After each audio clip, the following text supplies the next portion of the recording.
ale lepiej, żeby zginęła kilka osób, niż setki tysięcy osób mają być narażone na morderstwa, napady, na gwałty. Pośmiejmy się na razie z kolejnej teorii spiskowej, a za 5 lat bardzo dużo Żydów radykalnych się już przeniosło na tamte regiony. Niemcy to już powoli robi się upadły kraj. No, wszystkie zabójstwa prezydentów z różnych krajów, wszystkie zabójstwa niewygodnych ludzi, to przecież może wyjść. Być może tam się utworzy nowy Izrael. Wojna handlowa to jest pierwszy aspekt. Trzeba wrócić do energetyki atomowej. Polowanie na prezydenta, tak to mogę powiedzieć? Jak wieje, masz prąd. Jak świeci, masz prąd. A co jak ani nie wieje, ani nie świeci? Pierwszą ofiarą wojny jest prawda. Kiedyś byłem bardzo, bardzo tolerancyjny. Bank Centralny Stanów Zjednoczonych boi się obniżać stopy procentowe. Miernoty boją się debat. Te dwa najbardziej znienawidzone surowce, czyli to będzie chyba największe oszustwo w historii wyborów. Najinteligentniejszą rasą na świecie są... Gościem dzisiejszego odcinka jest Cezary Głuch, czyli Trader21, twórca bloga Independent Trader oraz autor książki Inteligentny Inwestor XXI wieku.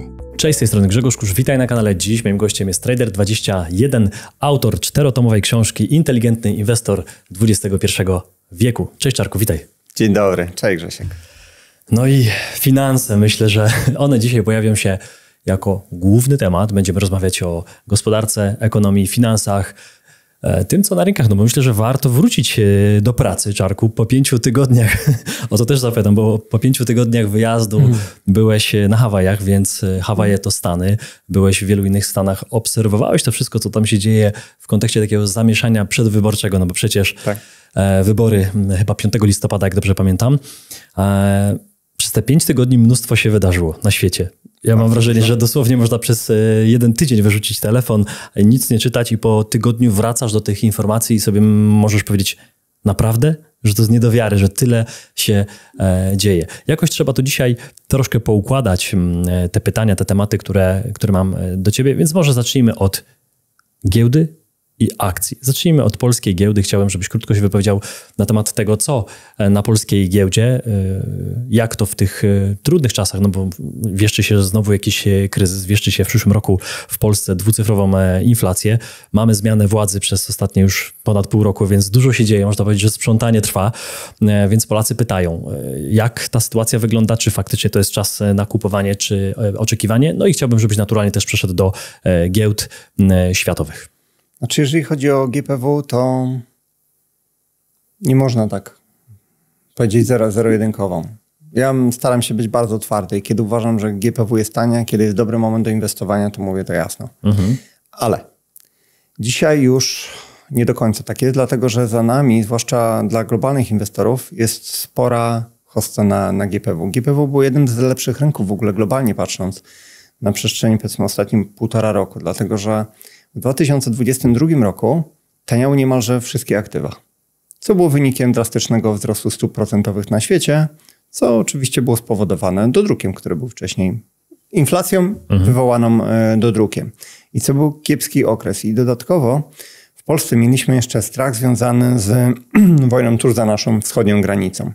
Więc z polskiego rynku w 2022 roku uciekło mnóstwo inwestorów i część inwestorów uciekało też z polskiej złotówki.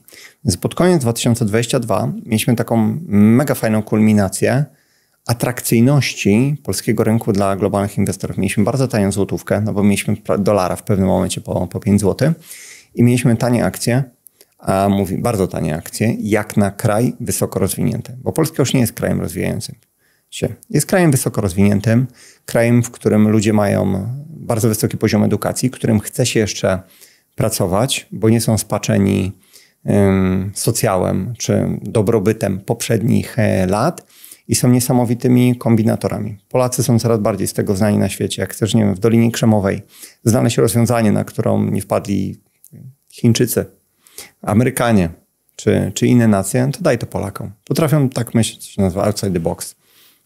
Generalnie ludzie z naszego regionu, Rosjanie, Ukraińcy, Czesi, Słowacy, to jest to. Poza tym Polska jako kraj, gospodarka rozwija się dużo lepiej niż powiedzmy średnia dla Unii Europejskiej. I to były wszystko czynniki sprawiające, że polski rynek akcji stał się bardzo atrakcyjny. I mieliśmy bardzo fajne wzrosty, w szczególności na średnich spółkach, bardzo fajne na małych, trochę mniejsze na dużych na tych spółkach.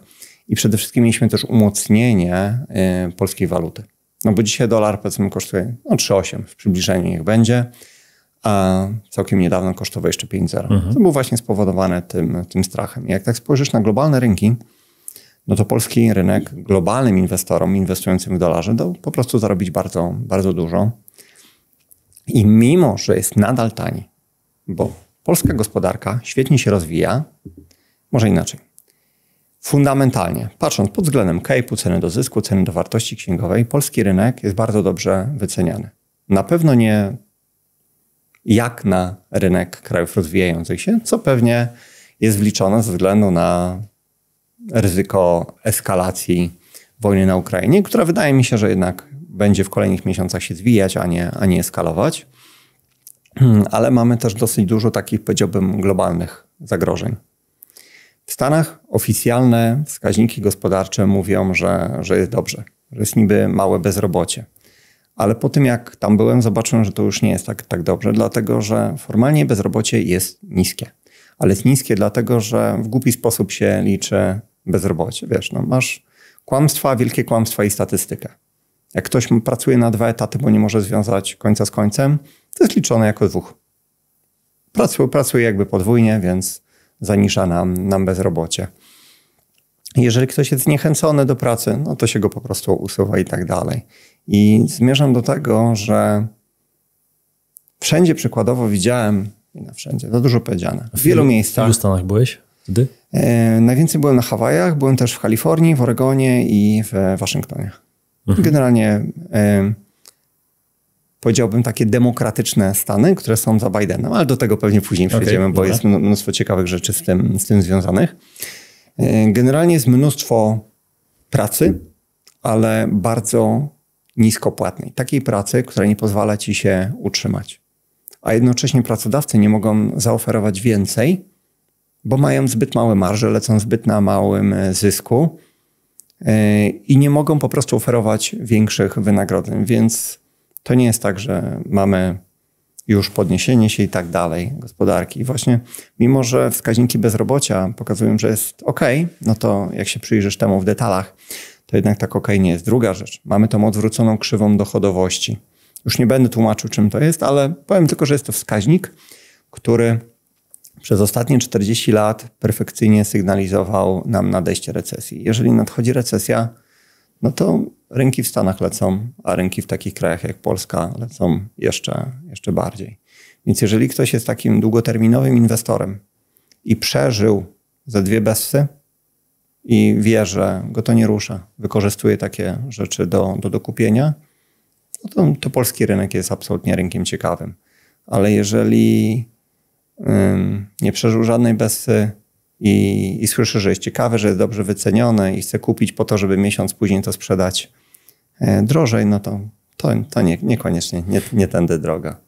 Także jest dosyć dużo zagrożeń globalnych wynikających z tego, że mieliśmy utrzymywane wysokie stopy procentowe po to, żeby ograniczyć inflację wywołaną dodrukiem. Nie do końca udało się nad tą inflacją zapanować ze względu na tak zwane presje inflacyjne. Czyli jak rosną ci ceny, ludzie domagają się wyższych wynagrodzeń. Jak masz wyższe wynagrodzenia, no to żeby utrzymać marżę, musisz podnieść ceny produktów. Podnosisz cenę produktów, ludzie muszą za nie więcej zapłacić. To jest taka samo napędzająca się tak spirala. To doprowadza do tego, że Bank Centralny Stanów Zjednoczonych boi się obniżać stopy procentowe, bo boi się, że inflacja się rozpędzi, tak jak w latach 70., a mamy ogromną ilość podobieństw do lat 70., jednocześnie utrzymując zbyt wysokie stopy procentowe, tłamsi tą gospodarkę. Ludzie, którzy są uzależnieni od kredytów, zbyt dużo kasy wydają po prostu na obsługę tych kredytów, za mało im zostaje w portfelu i to po prostu hamuje globalną gospodarkę. W Chinach też jest nieciekawie. Oni sobie założyli tam niedawno, że utrzymają 5% wzrost gospodarczy, ale po tym jak im pękła bańka na rynku nieruchomości, jest źle. Jak utrzymają te 5%, to tylko ze względu na jakieś sztuczki księgowe, a są z tego znani. Więc jest generalnie na świecie dosyć dużo zagrożeń, jeśli chodzi o rynek akcji. Więc jeżeli ktoś jest długoterminowym inwestorem, jest ok. Jeżeli ktoś jest spekulantem, to uważałbym. Czyli będąc tam przez te 5 tygodni w Stanach, miałeś okazję obserwować, ale przede wszystkim porozmawiać z lokalsami, czyli z Amerykanami zwykłymi, zobaczyć, jak to naprawdę wygląda, bo to, co powiedziałeś, statystyka w telewizji czy w gazecie, szczególnie teraz przed wyborami, to wszystko będzie pokazywane w jak najlepszym świetle. Widać, że tam i Biden, chociaż teraz Kamala już i Donald Trump, wszyscy faktycznie na tych wiecach nawołują do zmiany, ale to są wiece wyborcze. Wiemy, jak to wszystko wygląda. Pamiętam, że na InvestCav wspominałeś o uranie, wspominałeś też o miedzi. W swoich książkach też można to znaleźć. Chciałem zapytać, jak teraz, w tej sytuacji, kiedy już jesteśmy kilka miesięcy po, no bo przecież InvestCav było w kwietniu, mamy już się nam wrzesień rozpędził, więc jak teraz, szczególnie w tym momencie, jak opowiadasz, że już Katar taki gospodarczy mają Stany Zjednoczone, często się mówi, że jak oni mają Katar, to u nas jakaś grypa w Europie może być, tak. Jesteśmy tak gospodarczo połączeni. To jak w tym kontekście, czy dalej inwestycje w uran i w miedź mają sens? Jesteś gotów spotkać się z nami na żywo? Wielka październikowa konferencja Agent Specjalny i Przyjaciele to wydarzenie, którego nie możesz przegapić. Wiedza z zakresu zdrowia, gospodarki i finansów prosto od najlepszych ekspertów. Będzie konkret, będzie merytoryka, a przy tym okazja do poznania świetnych ludzi. Chcesz więcej? Wybierz bilet EDU, jeśli stawiasz na intensywny program, praktyczne warsztaty i rozwój w każdej dziedzinie. Bilet premium to coś dla Ciebie, jeśli marzy Ci się kolacja z prelegentami i jeszcze większa dawka inspiracji. A może wolisz klasyczny bilet standard, solidne wykłady i wieczorne afterparty, które na pewno na długo zapamiętasz.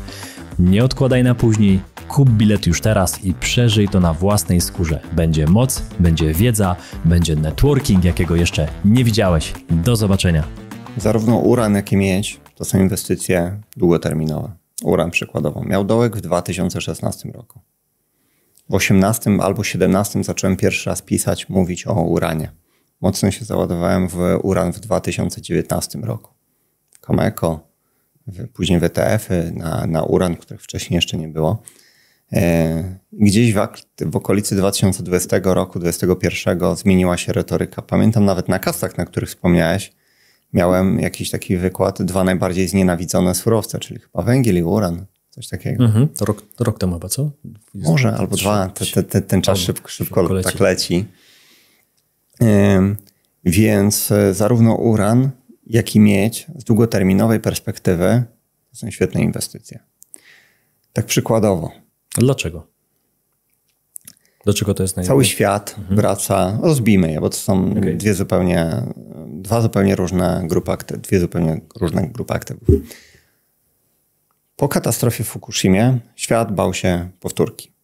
Mieliśmy Czarnobyl, później była Fukushima, no i odchodzimy od energetyki atomowej. W efekcie czego cena uranu gdzieś w okolicy 100, no tam spadła drastycznie. Japonia zamknęła większość bloków atomowych, zachodni świat też stwierdził, że pozamyka. Niemcy już w ogóle chyba pozamykali wszystkie, co obniżyło po prostu popyt na uran, więc cena w automatyczny sposób spadła. Ale później ci, którzy umieją dodać 2 do 2, doszli do wniosku, że OZE nie jest w stanie wypełnić luki po uranie, więc trzeba wrócić do energetyki atomowej. Chińczycy, oni nigdy nie przestali. Cały czas budowali nowe bloki atomowe. Wiele krajów rozwijających się budowało. Część stwierdziło, że nie będzie zamykać wbrew tej nagonce, bo to nie ma sensu. OZE nie jest w stanie przez swoją nieprzewidywalność wypełnić luki. Jak wieje, masz prąd. Jak świeci, masz prąd. A co jak ani nie wieje, ani nie świeci? Wtedy musisz spalać gaz, spalać węgiel, żeby tą lukę po prostu wypełnić. A z atomem jest po prostu łatwiej. Druga rzecz, jak wybudujesz już bloki energetyczne, to musisz kupić ten uran. I nieważne, czy on kosztuje 10, 30 dolarów, czy 500 dolarów za funt. Musisz go kupić. Dlatego, że w produkcji energii koszt uranu, w zależności od ceny, waha się tam od 1 do kilku procent. Najdroższe jest zbudowanie po prostu bloku atomowego. I teraz cały świat tak naprawdę buduje nowe bloki. Obecnie mamy jakieś 440 bloków atomowych, energetycznych. 60 jest budowanych kolejnych, czyli dodajemy jakieś 15-14%, a kolejne 120, czyli kolejne 30% jest w przygotowaniu. I tu nieważne, jak już wybudujesz elektrownię, to musisz mieć ten uran. Dlatego też po stronie popytowej Jestem o niego spokojny. Natomiast po stronie podażowej tam pojawiają się problemy i to takie czasami błahe. Kazachstan jest na przykład największym producentem, jeśli chodzi o kraje, uranu. I ostatnio Kazatomprom musiał zredukować prognozy produkcji na przyszły rok, na 2025, bo nie są w stanie zapewnić wystarczającej ilości kwasu siarkowego, który jest niezbędny akurat do wydobycia. Czyli takie błahostki teoretyczne sprawiają, że tego uranu jest niewystarczająco. Jak jest niewystarczająco, a przy okazji powstają jak grzyby po deszczu nowe ETF-y. No bo jak widzisz, że cena rośnie, są dobre perspektywy, no to tworzysz ETF. Jak tworzysz ETF, to za pieniądze inwestorów skupujesz ten uran z rynku, magazynujesz to gdzieś odpowiednio, ale jesteś po prostu kolejną siłą, która sprawia, że rośnie popyt, a tych ETF-ów powstaje dużo. Kolejne są w przygotowaniu i elektrownie muszą konkurować z ETF-ami oraz innymi elektrowniami, więc po prostu podbijają ceny. Więc w długim terminie naprawdę jestem spokojny o uran. W krótkim terminie, czy gdyby doszło do jakiejś paniki, czy uran tąpnie? Może tąpnie, ale jeżeli już to nieznacznie. Więc jeżeli ktoś ma na przykład ETF, ekspozycję na uran poprzez ETF-y, ale ETF-y na surowiec, a nie na spółki, to może być spokojny. Jeżeli ma na przykład spółki, no to tu spodziewam się, że może dojść do jakiegoś tąpnięcia. Jak ktoś jest wyjątkowo ostrożny, no to mogą być akcje Cameco, największego producenta. Jak ma duszę, nie wiem, ryzykanta, no to przykładowo ETF-y na większe bądź mniejsze spółki uranowe. Czyli jeszcze raz w długim terminie spokojnie. Jeżeli chodzi o miedź, to jest podobna sytuacja. Teraz mamy na przykład do czynienia ze spowolnieniem, a i tak cena miedzi, gospodarczym globalnie, a i tak cena miedzi oscyluje blisko tych maksimów. Co w przypadku uranu na przykład jeszcze nie ma miejsca, dlatego że ja pamiętam w 2008 roku uran był po $130–140. Dzisiaj 80. Przez chwilę dobił tam do 90 kilku, ale to nie jest ten sam dolar. On ma zupełnie inną wartość, więc 140 kiedyś to jest 350 dzisiaj. Jesteśmy ciągle na poziomie 80, więc uważam, że tak jak długoterminowo jestem bardzo pozytywnie nastawiony do złota, tak samo myślę, że uran ma długoterminowe też bardzo dobre perspektywy, chyba że doszłoby gdzieś do powtórki z Czarnobyla czy Fukushimy. Aczkolwiek ta technologia, z którą dzisiaj mamy do czynienia, zwłaszcza mowa o nowych blokach, to jest zupełnie inna technologia. Czarnobyl to była technologia sprzed 80 lat. No to technologia, zresztą Polska dołączyła do tej rozmowy na razie o tym, żeby w Polsce też te małe bloki stanęły. Świetny pomysł. SMR-y przecież w kilkunastu chyba nawet miejscach. Z tego co kojarzę, to chyba Amerykanie mają w końcu finalnie to budować. Myślę, że Amerykanie to zbudują, bo tak naprawdę mają 3 kraje technologie. Mają Rosję, ale nie pozwolą Rosji budować u nas. Ze względów po prostu, każdy wie. Mają Francuzi i są Amerykanie. Więc jeżeli nie Francuzi, to Amerykanie po prostu. Okej, to ten temat dzisiaj zostawmy. Miedź jeszcze. Ty ci nie powiedziałem o miedzi, byśmy zapomnieli. Miedź. Teraz mamy chwilowe właśnie spowolnienie. W Chinach na przykład. A miedzi używasz po pierwsze w budownictwie, po drugie w elektryfikacji. I gigantycznej ilości miedzi zużywasz na tak zwane OZE. Odnawialne źródła energii, czyli wiatraki potrzebujesz mieć, samochody elektryczne, silniki potrzebujesz znowu mieć. Do produkcji paneli elektrycznych także potrzebujesz mieć. Oczywiście możesz to zastąpić srebrem, która też nie rdzewieje i ma bardzo dobre właściwości przewodzenia ciepła czy energii przy minimalnych stratach, ale srebro jest po prostu droższe. Więc na miedź po prostu jest popyt. Po stronie podażowej też się pojawiają problemy w 2 krajach, które są największymi producentami, czyli Chile, Peru. Po prostu jak masz suszę w kraju, no to coraz mniej wody możesz przeznaczać na górnictwo. Pojawiają się protesty i tak dalej. I to właśnie blokuje ci produkcję. Także o te 2 surowce, akurat ze wszystkich surowców jestem spokojny. Aczkolwiek, tak jak ci powiedziałem wcześniej, jeżeli doszłoby do recesji, jeżeli ta odwrócona krzywa dochodowości, która od lat 80. perfekcyjnie sygnalizowała nam recesję. Jeżeli do tej recesji rzeczywiście dojdzie, Bank Centralny Stanów Zjednoczonych nie będzie w stanie tego zatrzymać, a nie wiemy, czy będzie, czy nie, no to może rzeczywiście dojść do chwilowej obsuwy, która dla długoterminowych inwestorów nie będzie problemem, bo ja przeszedłem przez wiele takich bez załamań i zazwyczaj dla mnie była to okazja do do dokupienia po promocyjnej cenie, z czego się po kilku miesiącach już cieszyłem. Tak, do uśrednienia ceny.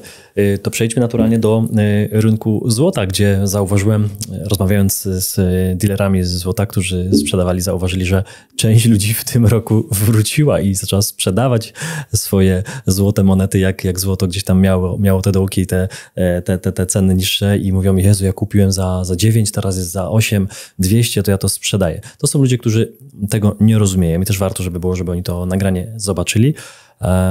A jak dzisiaj wygląda sytuacja na rynku złota? Oczywiście dla tych małych inwestorów, którzy przyjdą, kupią sobie 1 uncję dzisiaj rekordowo drogą, tak to trzeba w ostatnim kontekście, ostatnich miesięcy powiedzieć, ale jak wygląda kwestia też globalnie, no bo przecież wiemy, że banki centralne skupowały ostatnio spore ilości tego złota. Największe w historii. Zresztą Polski Bank też robił spore zakupy, to już w tonach się tam liczy, prawda?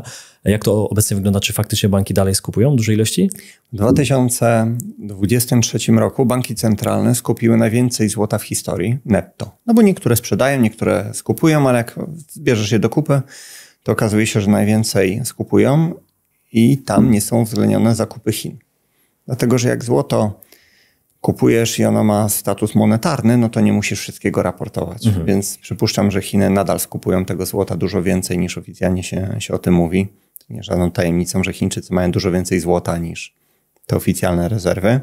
Ale nawet bazując na tych oficjalnych danych, w 2023 skupiono najwięcej i w pierwszych 2 kwartałach 2024 skupiono jeszcze więcej niż w pierwszych 2 kwartałach poprzedniego roku, więc to wygląda dobrze. Drugi czynnik, niedługo będziemy mieli obniżki stóp procentowych. A obniżki stóp procentowych są po prostu zawsze pozytywne dla złota.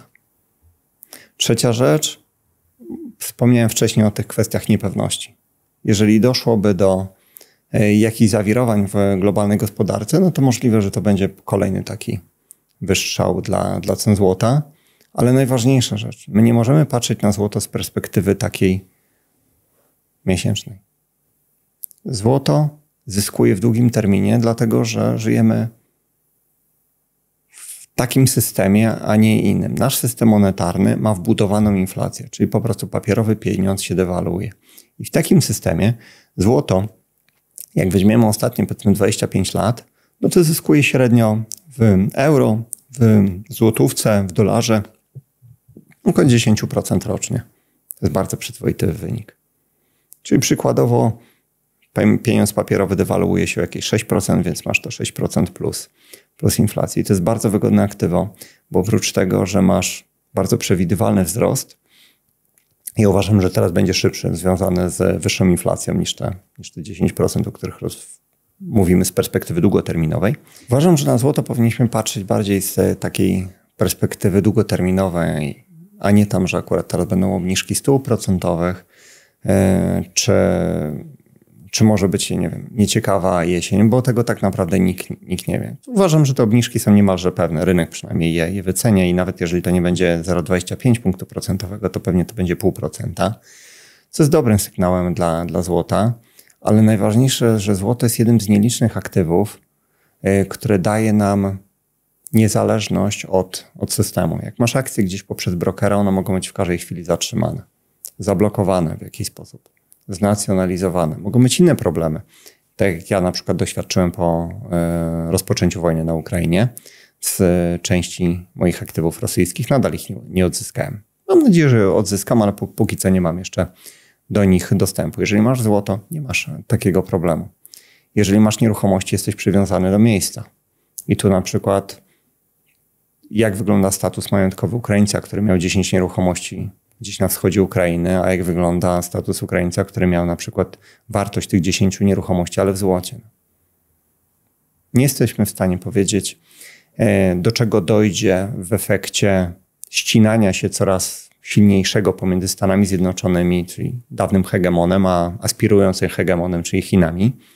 I nie wiemy, czy wojna handlowa, czy przerwanie łańcuchów dostaw nie przerodzi się w coś groźniejszego. Dlatego też uważam, że część majątku powinniśmy mieć w fizycznym złocie. Jest to tak zwana nasza poduszka bezpieczeństwa. Część możemy mieć, nie wiem, w ETF-ach, ale tylko i wyłącznie tych zabezpieczonych fizycznym metalem. No, o tym złocie sporo na kanale mówimy, zachęcamy was do tego. Na kawsach wspólnie z Czarkiem też na scenie o tym mówiliśmy. Przecież wręczaliśmy żelazne rezerwy, gdzie były złote monety, srebrne monety i też waluty innych krajów, żeby też faktycznie tą żelazną rezerwę mieć. Po pierwsze, nie wydać jej tak łatwo, bo często to kusi, jak to jest w polskiej złotówce, a po drugie, ta wartość w ten sposób. Ja nawet teraz sobie uświadomiłem, że przecież pierwsze artykuły, które ja pisałem na blogu w 2012 roku, to one właśnie dotyczyły złota. W tamtym czasie złoto kosztowało gdzieś w złotówce 3500, za uncję. Może 4. No, 2012 to był 10. 12, no 12. Jakoś tak. Czyli 12 lat temu. 1300 może dolarów. No, zupełnie inna wartość. Wspomniałeś o Stanach. Wspomniałeś cały czas, te Stany się tutaj pojawiają. No to myślę, że warto wykorzystać to, że przyjechałeś ledwie z Stanów i zaraz się tam faktycznie będzie mocno działo. Po pierwsze, wybory 5 listopada. Po drugie, polowanie na prezydenta, tak to mogę powiedzieć? No. Niektórzy komentatorzy, ja pamiętam, że jak z Jackiem Bartosiakiem nagrywałem w Warszawie, co prawda nie w tym studiu, ale w Warszawie i to nagrywaliśmy chyba w styczniu albo w lutym tego roku. Tak mi się wydaje, gdzieś w tych miesiącach. I on wspomniał o wyborach, o tej kampanii długiej, która się rozpoczyna i mówi, jeśli Trump przeżyje, jeśli nie będą go chcieli zabić. Chcieć to chcą mi to od dawna. Tylko czy im się uda. I czy im się uda. I dokładnie tak. No i znamy to, co się wydarzyło. Jak ty byś ocenił to, co aktualnie się tam dzieje w kwestii właśnie tej długiej kampanii wyborczej? No już powiedziałeś, jakie są nastroje społeczne, przynajmniej jakiejś części społeczeństwa. No, raz im na pewno nie udało się już go zabić. Nie wiem, jak zobaczyłem te zdjęcie, to mam wrażenie, że tam jakaś siła wyższa interweniowała. Bo jakie jest prawdopodobieństwo? No to pokazało, jak nieudolne było Secret Service. I że pewnie inna agencja, nazwijmy to NACE, też w tym maczała palce. Ale po tym, jak Trump zapowiedział, że ujawni wszystkich gości, którzy latali na sławną wyspę, do sławnego pana, który jednak się nie powiesił w więzieniu, no to ilość jego sympatyków drastycznie wzrosła. Więc tam zobaczymy, jak to dalej będzie wyglądało. Ale z perspektywy osoby, która tam trochę czasu spędziła, powiem tak, nigdy nie widziałem tak gigantycznego poparcia dla kandydata. Widziałem setki, jeżeli nie tysiące plakatów, czapeczek, naklejek na samochody z poparciem dla Trumpa i nie widziałem ani jednego Biden-Kamala. Zero. Ale to byłeś w jakich Stanach? Byłem w Stanach wyjątkowo prodemokratycznych. I tam faktycznie tak. Więcej ulotek Trumpa? Nie jest ulotek. Ulotek jakichś to jest plakatów. Gigantyczne do zera. Tak? Nie widziałem nigdy tak gigantycznego poparcia. Byłem w 2008 dosyć długo w Stanach przed wyborami i wtedy ten balans Bush-Obama był jakoś tam zachowany. Nie widziałem ani jednego plakatu, czy to Bidena, czy to Kamali, poparcia. Mówię na działkach, naklejkach na samochodach. Nie mówiłem o jakichś sponsorowanych akcjach. Także jak już teraz wychodzą dowody na sfałszowane ostatnie wybory, te 5 lat temu, wynikające z głosowania korespondencyjnego, gdzie przykładowo Trump miał przewagę, a później mamy pionową linię i nagle ktoś policzył głosy skądś, ale jakimś cudem 100% głosów było oddanych na Bidena. Tak jeżeli on teraz nie wygra, no to będzie chyba największe oszustwo w historii wyborów. Już wspominam, tak skrajnie tendencyjne zachowanie mediów, gdzie wyciągają wszystkie oskarżenia, bo większość z nich jest nieprawdziwa, ale w kierunku Trumpa i tylko i wyłącznie pozytywne rzeczy, czy to wcześniej o Bidenie, czy to o Kamali. Także... Słucham różnych komentatorów. Pierwszą rzecz, którą słyszałem, to, że pani Kamala Harris nie wychodzi do dziennikarzy. Nie zrobiła żadnej konferencji takiej, gdzie można było jej zadać pytania. Może boi się, może nie umie odpowiedzieć na pytanie. I takie są... Miernoty boją się debat. Tak słyszałem o tym, że nie wiem dlaczego tak jest. To jest opinia, to jest to, co słyszałem, ale podobno nie było żadnej, a jeśli była jakaś konferencja zrobiona na w samolocie, kiedy leciała do jakiegoś innego miejsca, to po prostu przeczytała jakieś oświadczenie z kartki, a tak nie było takiej konkretnej debaty czy miejsca, gdzie dziennikarze mogli zadawać jej pytania i ona z głowy odpowiada, absolutnie tego nie było. Więc to jest dla mnie zastanawiające mocno. Druga kwestia, o której wspomniałeś, czyli wybory 5 lat temu, gdzie ten pik faktycznie w nocy, ta liczba... W kluczowych stanach, które są. Ta liczba głosów, no i też kiedyś oglądałem takie spotkanie, nie pamiętam dokładnie kto to skomentował, ale też jakiś korespondent ze Stanów i wtedy gazety pisały, przynajmniej jakaś część niezależnych gazet, że głosowali ci ludzie, PESEL z cmentarzy, coś takiego, że jakoś, że ludzie, którzy już dawno nie żyją, brali udział w tych wyborach, stąd te głosy. No tam establishment ma naprawdę bardzo, bardzo dużo do stracenia. Przecież wszystkie brudy CIA, wszystkie zabójstwa prezydentów z różnych krajów, wszystkie zabójstwa niewygodnych ludzi, to przecież może wyjść. Dlatego, że jeżeli Kennedy zostanie mianowany szefem CIA, no to on zrobi takie czystki, jakich tam po prostu połowa establishmentu się... On tam zrezygnował chyba z kampanii w niektórych stanach, gdzie tam ma chyba więcej Trump, tak? Z tego co pamiętam, żeby nie... Kennedy był drugim kandydatem z Partii Republikańskiej. On przekazał swoje poparcie Trumpowi. I tak jak widziałem potencjalne stanowiska, no to on miałby zostać szefem CIA. Dużo mają do stracenia, inaczej, wszystko mają do stracenia ludzie, którzy byli u władzy przez ostatnie, myślę, że kilkadziesiąt lat, więc po prostu bardzo się tego boję. Bardzo ciekawe 2 miesiące przed nami, bo to tyle nam zostało niespełna. Wiesz co, myślę, że nawet więcej, dlatego że nawet jeżeli uda się zablokować fałszerstwa, jeżeli Trump rzeczywiście wygra, no to mamy jeszcze listopad i grudzień, dlatego że zaprzysiężenia tam są zazwyczaj na początku stycznia. To nie jest tak, że masz wybory i od razu zostajesz. Tak. Więc mają kolejne 2 miesiące, żeby go kropnąć. Mam nadzieję, że do tego nie dojdzie. I mają kolejne 2 miesiące na może zapewnienie sobie jakiejś nietykalności. Nie wiem. Ale tak jak powiedziałem, zszokowało mnie to. Wiedziałem, że będę w Stanach, w których zazwyczaj największe poparcie pochodziło na kandydatów przykładowo demokratycznych, ale spodziewałem się chociażby może jakiegoś remisu, ale nie tak jednostronnego, horrendalnego poparcia dla Trumpa. Większość czasu spędziłem akurat na Hawajach. Byłem też w Oregonie, w Waszyngtonie i w Kalifornii, ale to było niesamowite. Jestem ciekawy, co wy, widzowie ze Stanów, bo wiemy, jak sobie obserwujemy, to mamy tam 89% chyba procent widzów z Polski, reszta to są Polacy z całego świata. Sporo jest też Polaków właśnie ze Stanów i z Kanady na przykład, więc dajcie znać w komentarzach, bo jesteście na miejscu, także dajcie znać, jak to u was wygląda, w jakich stanach i jak ta kampania brudna lub niebrudna wygląda, bo jesteście na miejscu, obserwujecie to doskonale. To takie ostatnie pytanie dotyczące tego, co się wydarzy w ciągu najbliższych 2 miesięcy, no bo wybory się wydarzą, one są ogłoszone i one najprawdopodobniej się wydarzą, tak to trzeba powiedzieć na dziś dzień. Jakie mogą być reperkusje, jaki może być wpływ tego, co się wydarzy? Albo wygrywa Kamala w jakiś sposób, albo wygrywa Trump. Jeżeli wygrywa Kamala, no to nie sądzę, żeby cokolwiek znaczącego się zmieniło, dlatego że ona reprezentuje to samo środowisko, które tak naprawdę steruje Stanami Zjednoczonymi na przestrzeni ostatnich 4 lat, sterowało. No bo przecież to nie jest tak, że Biden, który nie potrafi się wypowiedzieć, podejmuje jakieś działania. To też nie jest tak, że Kamala, która boi się debaty, podejmuje działania. Nie, to są ludzie, to są konkretne grupy interesów, które trzymają tych ludzi za mordę. To trzeba wprost powiedzieć. To są marionetki, tak samo jak Żeleński,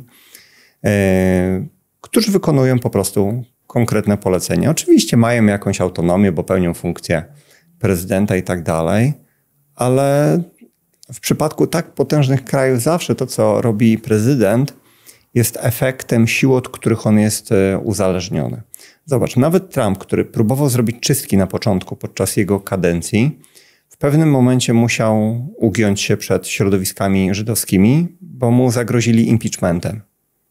Więc w przypadku tak, powiedziałbym, niezależnego człowieka, który i tak się musi ugiąć, co robią po prostu marionetki, które po prostu chcą jeszcze troszeczkę więcej władzy zdobyć. Więc Jeżeli to jest to samo środowisko, to nie wydaje mi się, żeby cokolwiek się zmieniło. Druga rzecz. W Stanach Zjednoczonych, i to mi się bardzo podoba, i nawet jeżeli dochodzi do drastycznej zmiany władzy, to nie ma drastycznej zmiany polityki. To nie jest tak, że wszyscy przed nami robili źle, tak jak obecna nasza władza, która niszczy wszystkie duże inwestycje, które poprzedni rząd rozpoczął, a których niszczenie jest skrajnie szkodliwe dla naszego kraju. Tam to nie działa w ten sposób. Jeżeli poprzednia władza rozpoczęła coś, co jest dobre w miarę dla naszych interesów, czyli dla interesów naszych korporacji, może czasami też trochę tych zwykłych ludzi, to zazwyczaj kontynuujemy. Niezależnie, czy to zaczął prezydent republikański, demokratyczny, czy się lubimy, czy się nie lubimy. Dlatego też, jeżeli Kamala po prostu zostanie prezydentem, mam nadzieję, że nie, no to nie spodziewałbym się jakichś zmian. Natomiast jeżeli Trump dojdzie do władzy, to myślę, że możemy mieć trochę na rynkach finansowych może małe trzęsienie ziemi ze względu na eskalację wojny handlowej. Myślę, że skupi się znowu na tym, sprawdź, aby Ameryka była znowu wielka, w takim dosłownym tłumaczeniu. No i w ich interesie jest po prostu powstrzymanie tej ścieżki Chin, dalszego rozwoju, więc dalej będą te technologie blokowane. Ale no, jeżeli jesteś prezydentem Stanów Zjednoczonych, to powinno ci zależeć na interesie swojego kraju, a nie jak to ma miejsce na naszym podwórku. Także zobaczymy. Wojna handlowa to jest pierwszy aspekt. Drugi aspekt, dalszy rozwój sektora petrochemicznego, gazowego. Myślę, że spółki z sektora energetyki odnawialnej trochę oberwą. No i niesamowite czystki. Myślę, że jeżeli zostanie prezydentem, to pewnie dużo ciekawych rzeczy się dowiemy. Co myślisz, ma na myśli Trump, mówiąc, że jak zostanie prezydentem, to natychmiast zakończy wojnę na Ukrainie? Każe Żeleńskiemu dogadać się z Putinem i cofnąć przede wszystkim prawo na Ukrainie, anulować je, które zakazuje ci pertraktacji pokojowych. Bo mało się o tym mówi, ale jeżeli jesteś Ukraińcem i chcesz pertraktować jakieś kwestie pokojowe, to jest zdrada. Tak już jest. No a jeżeli chodzi o Ukrainę, no to myślę, że wschód Ukrainy został już bardzo mocno zrujnowany. Bardzo dużo Żydów radykalnych się już przeniosło na tamte regiony. No i oczywiście pewnie to jest teoria spiskowa. No, za 5 lat się dowiemy, że na tamtych regionach biznesy zostały wykupione za 5-10% wartości, że zaraz zostaną pięknie dokapitalizowane z Banku Światowego. No i być może tam się utworzy nowy Izrael. No ale to pośmiejmy się na razie z kolejnej teorii spiskowej, a za 5 lat weźmiemy screeny z TVN-u. Niebiańska Jerozolima? No, czego można się spodziewać po kraju, w którym masz, powiedzmy, ile tam było? 40 milionów ludzi, 40-50? No, tylko 1 na 200 jest Żydem, ale ma żydowskiego prezydenta, który robił wszystko od wypowiedzenia tam porozumień mińskich, żeby doszło do tej wojny.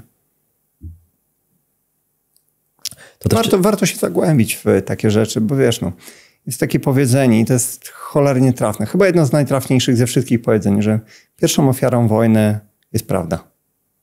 I my jesteśmy bombardowani fałszywymi informacjami z każdej strony. Ze strony rosyjskiej, ze strony ukraińskiej, niemieckiej, amerykańskiej. Każdy tutaj ma swoje konkretne interesy. Amerykanie, przynajmniej obecna władza, bardzo by chciały, żeby ta wojna trwała jak najdłużej, no bo przecież władze sponsorują koncerny zbrojeniowe.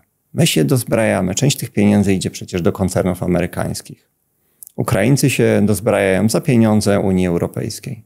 I część tych pieniędzy znowu trafi do koncernów amerykańskich, więc pewnym grupom zależy na tym, żeby ten konflikt trwał jak dłużej. Ukraińcom zależy na tym, żeby ten konflikt trwał jak najdłużej, bo ci, którzy są u władzy, przecież kradną na potęgę.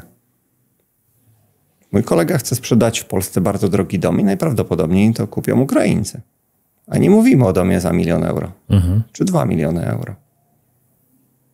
Nie szuka kupców wśród Polaków, tylko szuka w pewnej grupie docelowej. No, korupcja na Ukrainie jest po prostu przeogromna, więc tym ludziom u władzy też nie zależy. Jak przejrzysz ludzi, którzy kupują najdroższe Bugatti i nie za 1 000 000 euro, no to tam jest żona Żeleńskiego. A to jest tylko jeden samochodzik. Jak zobaczysz nieruchomości kupowane na południu Europy, to też tam będą te same nazwiska, więc tym ludziom też nie zależy na zakończeniu wojny i to jest przykre.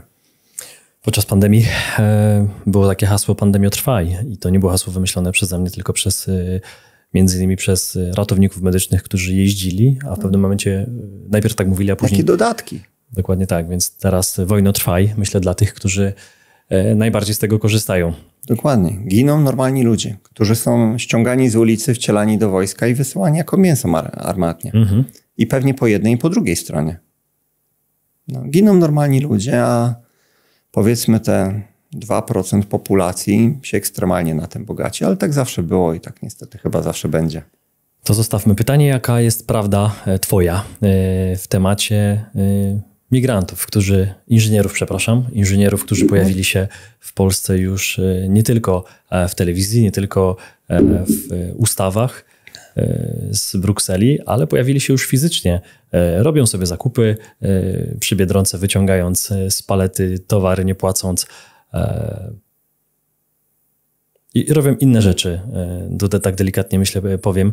Myślę, że wielu Polaków już widzi na ulicach, szczególnie dużych miast, nie tylko Ukraińców, którzy są oczywiście w Polsce od wielu lat, od dziesiątek lat, bym powiedział 10-12 lat, już to po prostu są w dużych ilościach, od 2 lat są w ogromnych ilościach, ale zobaczyliśmy, że ta polska ulica zrobiła się po prostu kolorowa, więc jest wielu mężczyzn z Afryki, z Ameryki Południowej, bo widziałem i Chile, Argentynę. Wczoraj chłopaki z Argentyny zrobili sobie jakąś tam jatkę na jakimś parkingu, zadali Polaka, nawet filmiki już są gdzieś w internecie, więc generalnie zaczyna się robić, bym powiedział, zachodnio, tak jak w krajach, które znamy. Ty możesz tego nie słyszeć, bo jesteś trochę dalej, ale to tak cię obserwuję. Nie, no do Hiszpanii też dociera akurat dociera i to myślę, że nawet więcej niż w Polsce. Natomiast Majorka jest trochę enklawą. Poza tym tam Guardia Civil, która jest jednak po stronie ludzi, oni się nie szczypią. To nie są... Inaczej. Potrafią sobie dać radę, dają sobie radę i traktują odpowiednich ludzi w odpowiedni sposób. Natomiast ja jestem coraz bardziej, robię się zradykalizowany. Kiedyś byłem bardzo, bardzo tolerancyjny. Natomiast im więcej do mnie dociera, tym bardziej robię się radykalny. Dla mnie to jest jedyna możliwość. Ładować ich do samolotów i z powrotem, jeżeli popełniają jakieś przestępstwa, skazujemy ich w ciągu 1 tygodnia i nie trzymamy ich tutaj, tylko podpisujemy umowę z jakimś krajem trzeciego świata. Niech to będzie, nie wiem, więzienie w Bogocie, w Somalii i tam trafiają. I tam odsiadują nasze wyroki, czyli outsourcujemy służbę więzienną. Pokazujemy jasną siłę na granicach, z których przypływają. Zginie kilka osób. Ale lepiej, żeby zginęła kilka osób, niż setki tysięcy osób mają być narażone na morderstwa, napady, na gwałty. Bo jeżeli ktoś nie wie, do czego to doprowadza, to jest jedyna metoda, żeby się dowiedzieć, to jest jechać do Wielkiej Brytanii, bo tam już jest naprawdę coraz gorzej. Spróbować poszukać tych informacji na Twitterze, dlatego że Twitter jest jedynym medium, które nie jest jeszcze cenzurowane. Ostatnio Musk pokazał publicznie dokumenty Komisji Europejskiej, w której prosty szantaż.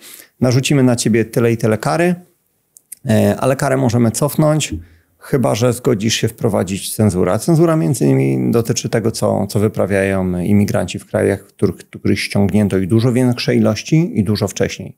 Gdzie połączyli się w odpowiednie grupy, gdzie już czują się silni, gdzie czują się bezkarni, bo lokalna władza też już jest ich. I tak naprawdę to jest jedyne miejsce, żeby znaleźć jej informacje. Bardzo mi się podoba to co Musk zrobił. Kiedyś swoją drogą dostał pytanie, czy warto było wydać 40 miliardów, Powiedział, że to była cena za utrzymanie wolności słowa. No, polecam po prostu poszukać, bo jak chcesz zobaczyć, jak może wyglądać Polska, jeżeli będziemy ten typ osób sprowadzać do nas, to nie wygląda to dobrze. Największy problem jest taki, że jak przyjeżdżają, jest ich mało, są cicho. Jak jest ich więcej, no to zaczynają organizować się w jakieś grupy, później w bandy, w gangi. No przecież nie chce im się pracować, no bo po co? Można iść inną drogą. Trzecim krokiem jest opanowanie w jakiś sposób, albo poprzez korupcję, albo poprzez zastraszanie, albo wręcz poprzez wybranie władz lokalnych, żeby mieć poparcie policji albo przymykanie oka na pewne rzeczy. A czwarta rzecz to już jest wprowadzanie prawa, jak jest po prostu wygodne. Jeżeli masz akurat ściągniętych do kraju X wyjątkowo dużo ludzi z krajów islamskich, no to chcą wprowadzać ci prawo szariatu. Mhm. Jeżeli z innych krajów, no to po prostu ogranicza się to na drastycznym wzroście bezpieczeństwa. No, rządzący mówią w ten sposób, że oni przyjeżdżają dlatego, żeby uratować rynek pracy. Jak myślisz, ile procent tych ludzi będzie pracować? Widzieliśmy, co się działo za czasów Angeli Merkel, która sprowadzała tych ludzi. No i widzimy, jak wyglądają dzisiaj Niemcy. Już powoli dogoniają Francję, Wielką Brytanię. Niemcy to już powoli robi się upadły kraj. No, boisz się w dużych miastach wyjść na zewnątrz wieczorem. Wiesz, że policja nie jest w stanie odpowiednio zareagować ani szybko, bo jest przeciążona. Teraz zastrzelili jednego chłopaka jakiegoś, który tam w Monachium strzelał na ulicy, więc jakieś absurdy. W Hanowerze, z tego co pamiętam, Mistrzostwa Świata były w piłce nożnej, to komentator mówił, że jesteśmy w Hanowerze, w mieście, gdzie mamy 60% imigrantów. 60%. W Berlinie jest podobnie. Przecież w Berlinie od dawna Niemcy są mniejszością.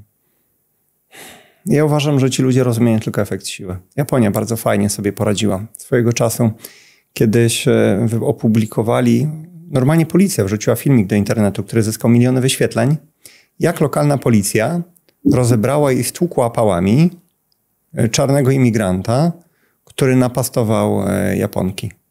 To miała być przestroga. Nie przyjeżdżajcie do nas. Jedźcie do Niemiec. Tam wam dadzą kasę, mieszkanie, jakiś socjal i będziecie na pewno lepiej traktowani. To jest analogiczna sytuacja jak, nie wiem, z żulem, który cię zaczepia na ulicy. Odpowiesz bardzo brutalnie, pokażesz siłę, masz święty spokój. Będziesz uległy, no to cię będzie tam próbował ci zrobić krzywdę. Kierowniku, daj 5 zł. No. Także to jest przykre, ale to cały czas kontynuacja polityki, która została zapoczątkowana z 15 lat temu, która jest sponsorowana przez organizację Sorosa. Ściągnijmy jak najwięcej ludzi niewykształconych z krajów o niższym poziomie inteligencji. I to nie jest mój jakiś wymysł. Najinteligentniejszą rasą na świecie są Chińczycy. Później jest nasza rasa, biali i daleko, później są powiedzmy Meksykanie, Ameryka Południowa, a później daleko jest Afryka. I to nie jest mój wymysł. To jest wymysł człowieka, który dostał Nagrodę Nobla za odkrycie podwójnej helisy, a który później oczywiście został zniszczony w mediach, bo to jest zbyt niepopularne. Oczywiście zaraz się znajdą obrońcy i tak dalej, no ale jeżeli ktoś uważa, że jest inaczej, no to polecam wakacje w Somalii, w Afganistanie. Może warto pojechać i zobaczyć. Albo spróbować robić interesy w Afryce. Po kilku razach się ktoś wyleczy. W każdym razie w 2001, jak zobaczyłem to, co teraz się dzieje w Europie, przypomniały mi się takie nagrania z 2011 roku. Po prostu pamiętam, gdzie mieszkałem wtedy. I tam było wspominane teoria spiskowa totalna o planach właśnie zwiększenia kontroli nad jednostką. I to było rozłożone na etapy. Najpierw obniż drastycznie poziom bezpieczeństwa poprzez ściągnięcie imigrantów, tępych imigrantów. No bo zobacz, kto tu przyjeżdża. To są głównie młodzi faceci, agresywni, z wielkimi żądaniami. I ci ludzie są przemycani do Europy. Rośnie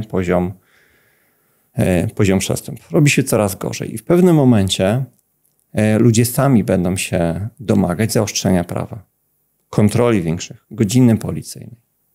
No i pewnie zostanie wprowadzona niemalże na ich prośbę. Stwórz problem, zaproponuj rozwiązanie, a później po prostu wprowadź. I będziesz miał skrajną kontrolę nad jednostką. 15-minutowe miasta są przecież też elementem tego. Skanowanie twarzy, chore przeszukania na lotniskach i tak dalej. Czyli ty musisz stać w 2-godzinnej kolejce, żeby cię przeszukali, czy na pewno nie masz, nie wiem, nożyka przy sobie, czy czegoś niebezpiecznego, a później wysadzasz samolot w powietrze, bo akurat lecą na konferencję naukowcy, którzy mają dowody na powiązanie zatorów, ataku serca, turboraka z czymś, o czym wszyscy wiemy. Mhm. No, ciekawe rzeczy. Sporo się będzie działo przez najbliższe 2 miesiące. Jeszcze przed tym, co się wydarzy w Stanach 5 listopada, czyli przed wyborami, nasza konferencja się pojawi i tam mnóstwo ludzi łączących kropki, myślących trochę inaczej, zastanawiających się, poddających fakty, które są w telewizji. Zapraszamy na konferencję ostatni weekend października. Będzie o finansach, będzie o inwestycjach, będzie o zdrowiu, będzie o świadomym myśleniu, będzie o relacjach. Ciebie też, Czarku, zapraszam. Chciałbym bardzo, ale dosyć już mam latania chwilowo.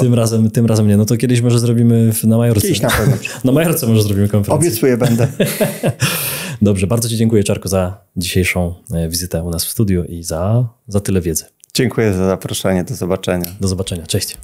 Dziękujemy, że byłeś z nami. Jeśli wciąż odczuwasz dreszcz emocji po naszym show, nie krępuj się pokazać nam tego palcem w górę i zasubskrybować kanał, abyś nie przegapił kolejnych filmów. Nie zapomnij też zanurzyć się w wcześniejszych odcinkach na naszym kanale lub posłuchać ich w formie podcastu. Do zobaczenia!